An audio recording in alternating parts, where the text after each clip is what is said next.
Hey there, YouTubers, CDPerson1996 here. Today, I have a pretty cool video for you. This is, in my opinion, which is always correct and never wrong, this is the best EDC gun. I don't know, I won't say best because that's a buzzword. This is the easiest to carry EDC gun for me. So I carry this 637 in a DeSantis pocket holster. I think they call it something goofy. Look at how dirty that is. Oof. I've carried this since the day I bought it, about four-ish years ago, I want to say. 3 or 4 years ago. Could be longer. I'm getting old now. But this is a slightly modified 637.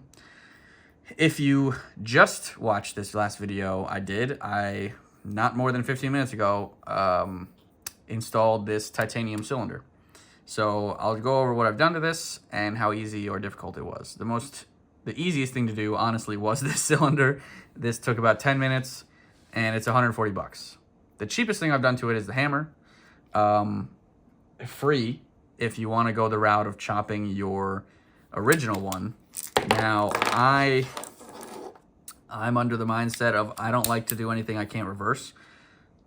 Obviously, can't reverse this, but I bought a replacement hammer and bobbed the replacement. My OEM actual stock one is in a bag. Honestly, couldn't tell you if you gave me $100,000, but it's somewhere. I have it in my possession, and if the world was ending, I could probably find it. That is if I wanted to stop carrying this, because this snags real bad, and if I wanted to put this back to like a range gun, but this is honestly not very range friendly.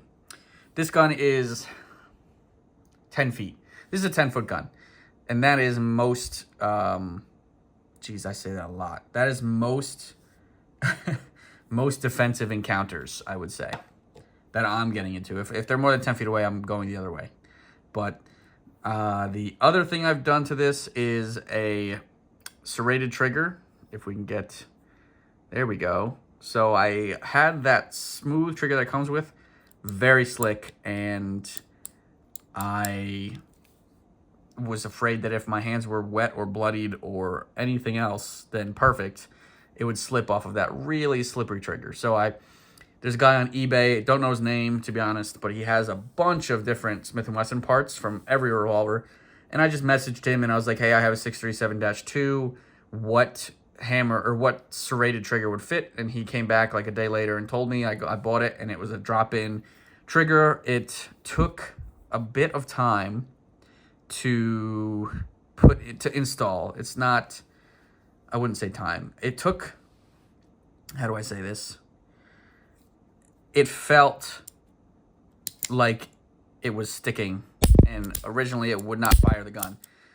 That kind of lapped itself in after pulling the trigger about 3 times, and then it was correct.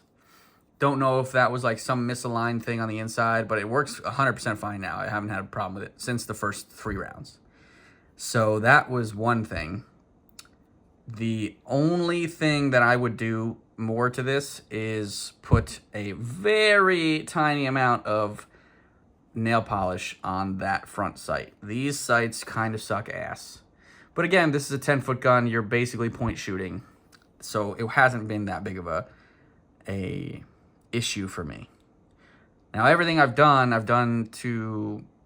this myself. I've taken this hammer out completely. I didn't bob it on the gun, obviously.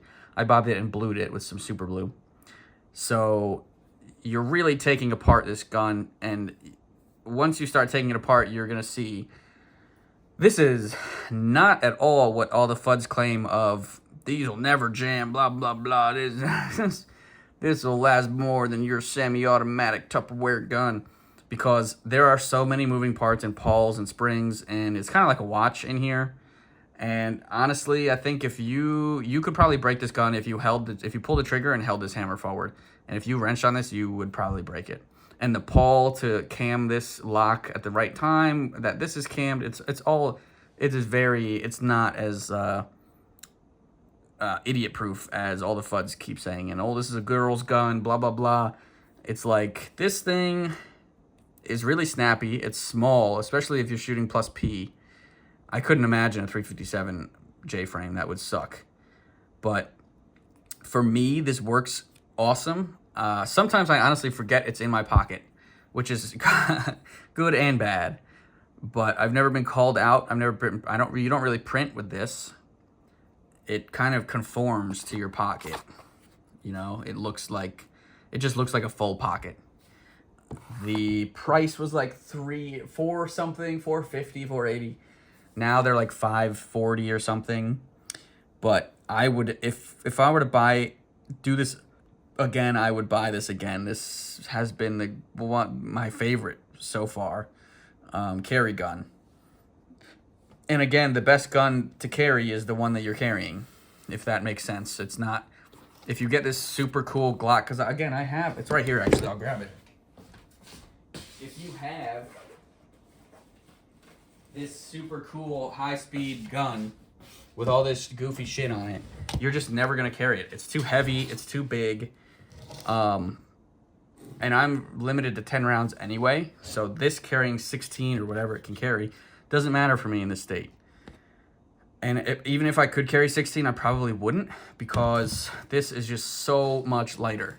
It's so much more compact, and it's honestly very well built. Like the finishes on this, the fit of this plate and everything, it's honestly, I don't know how they're making money, to be fair. But, well, they just make it up in volume. They lose money on every one, but they make it up in volume. So, the way I have this set up with these add-ons and additions, there's probably other stuff you could do. I'm not a fan of the bigger grips. I'm not a fan of the smaller grips. This is perfect size for me. I have short fingers, but wide hands. And this works fine for me. But this current setup is probably going to stay. I like it. Now this is even lighter. It was already super light. This is the steel cylinder I literally just swapped. And it's honestly, this gun is airweight. This should be the featherweight, to be honest. This is very light. But yeah, if you guys have any questions or comments about this setup and why I'm right and you guys are wrong, you can leave them down below in the comment section, and we'll duke it out like men. Because this is probably the easiest, lightest with this big of a round. I mean, you could go 380 ACP, but then you're getting into like tiny guns. Same thing with 22. This is the smallest round I would trust reliably with my life. I mean, these rounds are potent. So yeah, thanks for watching, guys. If you have any questions, leave them down below. Rate, comment, subscribe, and I'll catch you in the next one. Thanks for watching.